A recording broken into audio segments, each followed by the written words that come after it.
The office cafeteria buzzed with noise until Daniel, a 36-year-old single dad, rushed in after receiving an urgent call. His autistic daughter Lily sat trembling under a table, overwhelmed by lights and sound. A young woman knelt beside her, speaking gently, calming her with soft breathing exercises. But moments later, Daniel watched in disbelief as a manager fired the woman for disrupting workflow. The CEO arrived just in time to witness everything. Stay, because this touching story begins with unexpected courage. Daniel worked as a maintenance tech at Hart Industries, a large corporation with gleaming offices and strict protocols. The job was stable but exhausting, requiring him to be everywhere at once, fixing what broke, maintaining what worked, invisible until something went wrong. He raised his 8-year-old daughter Lily alone after his wife passed away from cancer 2 years earlier. Lily had autism, which made their daily routines delicate and unpredictable, a careful balance of structure and flexibility that Daniel had learned through trial, error, and countless sleepless nights. Their life together was a series of small, hard-won victories. Lily learning new concepts through picture cards with patient repetition. Daniel preparing sensory-friendly meals, no mixed textures, specific temperatures, familiar shapes. Nighttime meltdowns soothed with gentle humming and weighted blankets. Morning routines that required exact sequences or the entire day would spiral. Daniel's job had strict rules about bringing children to work, but that Tuesday afternoon, Lily's school called with urgency in the secretary's voice. "She's overwhelmed. We've tried everything. She needs you." With no childcare available and a critical repair that couldn't wait, Daniel made an impossible choice. He brought Lily to work, settling her in the quietest corner of the employee cafeteria with her headphones, favorite stuffed animal, and a coloring book. "Just 30 minutes, sweetheart," he whispered, adjusting her noise-canceling headphones. "Daddy has to fix the elevator, then we'll go home. Can you be brave?" Lily nodded, already focused on her coloring, safely cocooned in her routine. Daniel rushed to complete the repair, working faster than safe, mind half on elevator cables and half on his daughter sitting alone in an unfamiliar environment. 20 minutes later, everything went wrong. The lunch rush hit. Suddenly, the cafeteria filled with people, voices overlapping, chairs scraping, the espresso machine hissing, fluorescent lights humming at frequencies only sensitive ears could detect. For Lily, it was sensory overload. Too much input, too fast, no way to process it all. She tried covering her ears, but the headphones weren't enough. She tried closing her eyes, but the lights penetrated her eyelids. Panic rose like a wave she couldn't escape. She scrambled under the nearest table, curling into a tight ball, hands pressed desperately over her ears, rocking slightly. A self-soothing behavior that rarely worked, but was all she had. People noticed, pointed, whispered, "Is that kid okay? Why is she under there? Where are her parents?" The attention made it worse. Lily's breathing quickened toward hyperventilation. Then someone knelt down. Emily Chen, 26, worked in the cafeteria, serving food, clearing trays, doing work most people never noticed. She had a brother with autism and recognized the signs instantly. She didn't ask questions or make demands. She simply lowered herself to Lily's level, staying outside her personal space but close enough to help. "Hi," Emily said softly, voice calm and steady. "I see you. It's really loud in here, isn't it?" Lily didn't respond, but her rocking slowed slightly. "Let's breathe together," Emily continued, demonstrating slow, deep breaths. "In through your nose, out through your mouth, like blowing bubbles. Can you try?" She created a barrier with her body, blocking curious onlookers, giving Lily a bubble of safety in the chaos. Gradually, painfully slowly, Lily's breathing steadied. That's when Daniel burst through the cafeteria doors, face pale with fear. He spotted Lily under the table and rushed over, but relief flooded him when he saw Emily there, calm and present, helping his daughter through the crisis. "Thank you," he breathed. "Thank you so much." Emily smiled gently. "She's doing great. Just needed some help." But their emotional moment was cut short by a sharp voice. "Chen, what are you doing?" Emily's supervisor, a stern woman with a clipboard and permanent frown, stood over them. "You abandoned your station during lunch rush. Unacceptable." "I was helping a child who..." I don't care, you're fired. Collect your things and leave. Daniel stood, stunned. Wait, she was helping my daughter. Company policy, no exceptions. Emily accepted it quietly, resigned in a way that spoke of other injustices silently endured. I understand. I just didn't want her to be scared. From the mezzanine above, CEO Olivia Hart had witnessed everything. Olivia Hart descended the stairs with purpose, her heels clicking against marble. She was 42, a single mother who'd built Hart Industries from the ground up, known for being fair but firm, demanding but compassionate. Wait, she said, voice carrying authority. Nobody's leaving until I understand what happened here. The supervisor stiffened. Ms. Hart, I saw what you were doing. What I want to understand is why this woman was fired for helping a child in distress. She abandoned her duties. She showed compassion. Those are not the same thing. Olivia looked at Emily, then at Daniel, then at Lily, still huddled under the table. My office, all three of you. Now. Olivia's office was warm despite its size. Family photos on the desk, children's drawings framed on walls, a sensory fidget toy collection in a bowl that seemed out of place until you understood. Lily sat in a quiet corner with her coloring book, calmer now. Daniel stood protectively nearby. Emily waited uncertainly by the door. Tell me what happened, Olivia said, sitting not behind her imposing desk, but in a comfortable chair, making herself approachable. Emily explained calmly without embellishment. I have a younger brother with autism. I recognize the signs, sensory overload, impending meltdown. She needed help, so I helped.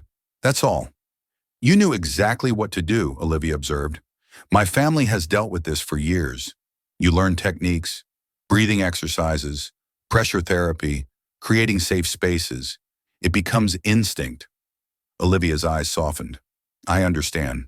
My son, she paused, glancing at a photo on her desk. A boy around 10 with a bright smile and familiar distant gaze.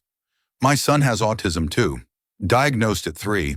It's why I built the accessibility features into this building, though clearly we're still failing in some areas. Daniel noticed the shift in Olivia's demeanor, the CEO mask dropping to reveal a mother who understood his daily struggles intimately. How do you manage? Daniel asked quietly. With work and... Barely, Olivia admitted with a sad smile. Therapists, routines, endless patience, and a lot of guilt about never being enough places at once. That's exactly it, Daniel said, relief flooding through him. The guilt, the impossible choices. They talked, really talked, about IEP meetings and meltdowns in public places, about judgment from strangers and the tiny victories that felt like miracles, about loving someone whose world you could never fully enter but fought desperately to understand. Lily, still coloring, slowly looked up at Emily. Then, surprising everyone, she reached out her hand. Emily took it gently, and Lily pulled her closer to see the drawing. A rare moment of voluntary connection that made Daniel's eyes water. Olivia watched this interaction with the keen observation of someone who understood its significance. You're trained? She asked Emily. Not formally, just experience. Tell me about techniques you use with your brother, Emily answered confidently, describing sensory integration therapy, visual schedules, social stories, communication boards. She spoke with natural expertise born from years of lived experience, explaining complex concepts in simple terms. Have you ever considered working in child development? Olivia asked. Emily's expression flickered, hope quickly suppressed. I've wanted to, but I never had credentials or opportunities, just a cafeteria job that paid bills. Until today, when you were fired for being exactly the kind of person we need more of. A quiet bond formed among the three adults. Understanding that came from shared experience with neurodivergent children, from knowing isolation and judgment, and the fierce love required to show up every day. Lily squeezed Emily's hand. In her world of carefully controlled interactions, this gesture spoke volumes. She likes you, Daniel said softly. She doesn't do that with strangers. Emily smiled, eyes glistening. She's remarkable. They all are. Olivia leaned forward, decision crystallizing. I have an idea, but first I need to deal with HR. Keep watching, because the moment Olivia makes her decision, everything in Emily's life will change. The HR meeting was tense. Olivia sat at the head of the conference table, flanked by the HR director, the cafeteria supervisor, and several executives who'd gotten wind of the situation. The firing stands, the HR director insisted, reviewing policy documents. Emily Chen abandoned her assigned duties during peak hours. It's a clear violation. She helped a child having a medical episode, Olivia countered. A meltdown isn't a medical emergency. Tell that to parents watching their child suffer, Olivia said coldly, or to the child experiencing it. Sensory overload can cause real physical distress. The cafeteria supervisor leaned forward. With respect, Mrs. Hart, if you overturn this firing, it sets a dangerous precedent. Employees will think they can abandon duties whenever they feel like it. Showing compassion is not abandoning duties. It's disruptive to workflow. Workflow? Olivia's voice rose. We're talking about a child, a human being in distress. When did our workflow become more important than basic humanity? This is a business, not a charity, an executive muttered. Olivia stood abruptly. Then maybe we need to reconsider what kind of business we want to be. She paced, gathering thoughts, then turned back to face them. Let me tell you what I saw. I saw a young woman with no formal training demonstrate more professional competence than many credentialed employees. I saw someone who recognized a crisis and responded with skill and compassion. I saw exactly the kind of person we should be fighting to keep, not firing. She lacks credentials for any corporate role, the HR director argued. Then we create one. Silence. Excuse me? Olivia smiled, sharp and determined. I'm announcing a new company initiative, a support program for employees with special needs children, sensory rooms, on-site support staff, training for managers, resources for families. We're going to lead the industry in accessibility and inclusion. That's expensive. So is turnover. So is losing talented employees because we fail to support their families. So is being the kind of company that fires people for basic human decency. She paused. And the first hire for this program will be Emily Chen, full-time position with training sponsorship included. The room erupted in objections. You can't make hiring decisions based on, I'm CEO, yes I can. She has no qualifications. She has lived experience, natural ability, and demonstrated compassion. That's worth more than any degree. The board will question this. Let them. Olivia's voice was steel. I'll explain that we're investing in our employees' well-being, which benefits productivity, retention, and company culture. If they have issues with that, they can take it up with me directly. She looked around the table at faces ranging from shock to skeptical to quietly supportive. Does anyone else have objections? Silence, heavy and loaded. Good. Meeting adjourned. Olivia found Emily and Daniel in the waiting area outside. Lily was drawing quietly, calmer now, while Emily sat beside her, offering gentle encouragement. Emily, Olivia said, walk with me? They stepped into a private corridor. If you could choose any job, Olivia began, what would you do? Emily hesitated, dreams she'd buried long ago surfacing painfully. I've always wanted to work in child development, helping families navigate autism, creating inclusive spaces, training others, but I never had credentials, opportunities, money for school. What if I gave you that chance? Emily blinked. I don't understand. I'm creating a new position, family support coordinator. You'd work with employees who have special needs children, develop resources, train staff, build programs, paid position, full benefits, and sponsorship for any training or certification you want to pursue. Emily stared, disbelief and hope warring on her face. Why me? Olivia's expression softened completely. Because you saw my son. You saw him in a world that often doesn't.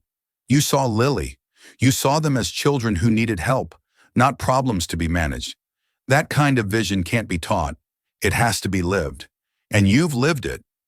Emily burst into tears, ugly, overwhelmed crying that came from years of being overlooked, underestimated, told her experiences didn't matter. Thank you, she managed. Thank you. Olivia pulled her into a hug, professional boundaries dissolving into human connection. Thank you for being exactly who we needed, exactly when we needed you. Emily began her new role the following week. She moved through Hart Industries with quiet purpose, transforming spaces and attitudes. She created sensory rooms on each floor, quiet corners with soft lighting, weighted blankets, noise-canceling headphones, fidget tools. She developed training programs for managers on neurodiversity, teaching them to recognize signs of distress and respond with compassion rather than discipline. She worked closely with families, learning each child's unique needs, building individualized support plans, connecting parents who felt isolated with communities who understood. Daniel noticed Lily was calmer and happier during his shifts. Knowing Emily was nearby, a safe person who understood, gave Lily confidence to handle the unpredictable environment.